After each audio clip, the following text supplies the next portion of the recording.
and welcome to your News Now Sports. I'm Dave Siseski. Tonight we resume district tournament action in boys hoops. We start with a D4 doubleheader in town at the Fieldhouse. In the Northwest 2 bracket, Game 1 features the Miller City Wildcats on an 11-game win streak, taking on the MAC champs, the St. John's Blue Jays, who are on a 13-game win streak. Third quarter, Jays up 3 when Cam Elwer works his way to the hoop, gets the bucket and the foul, 24-19 after the free throw.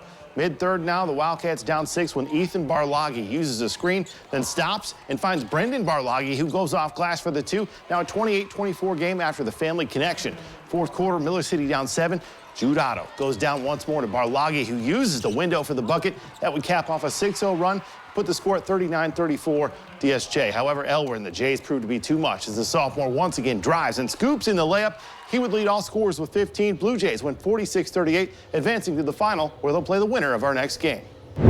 Game 2 featuring a pair of PCL familiars in the conference champion PandoraGilboa Rockets clashing with the Ottoville Big Green. These two squared back in January with the Rockets getting a 63-40 win. First quarter, PG up 4 when Colin Harris takes the pass and drives to the hoop, going high off the glass for the bucket. Now 8-2 Rockets. A few possessions later, even better result. Aiden Morris finds Nate Mag, who drains the corner triple. Lead pushed to 7 for PG. Under 3 to go in the quarter, Michael Turnwald takes the rock down the lane, then hits the spin as he goes off glass for the 2. Big Green down 14-6. Second quarter, Ottoville down 12 when Garrett Trentman gets him closer, drives and finds Keaton Schnipke, who splashes home the 3 ball. Deficit cut to 9 at 25-16. Now clock under 10 seconds to go when Zach Neuenschwander dribbles and steps into a 2 from the baseline and drains it. The Rockets hold off the Big Green, winning 53-48 and advance to the final against St. John's on Friday at Elida. Now over to the Northwest 4 bracket. We got a battle of birds. The top-seeded LCC T-Birds take on the Max New Bremen Cardinals. We'll start off in the first. Cards trailing by 7. Here's Keaton Putoff sending it through the tin. New Bremen trailing 9-4. And now they go with the long ball. Hayden Zeller connects in the 3-point attempt. New Bremen now trailing 13-7, but LCC has range as well. Jordan Pretty with a pretty 3 there of his own. The Thunderbirds go back on top by 9. In the second, now we go. The Cards attempt to chip away. Jackson Leonards turns and gets the ball to fall in his favor. New Bremen still trailing by 9. Meanwhile, LCC going to add to their lead. Billy Burke gets the bounce pass from Carson Parker, and the big guy knocks down the J. LCC up 28-16. And then the Thunderbirds keep on rolling. Parker's going to lob it up to who else but Willie Foster, the sophomore, with a 2-handed flush. LCC rolls 65-50. The T-Birds await the winner of this one, an all Mercer County clash between 2 MAC foes. A Marion local meets St. Henry. First quarter, Hayden Beckman is going to hit Carter LaGuire, and the sophomore sends it home. St. Henry now trailing 13-9. Down the court we go. Braden Mesher connects with Grant Kramer, and this flyer connects for 3.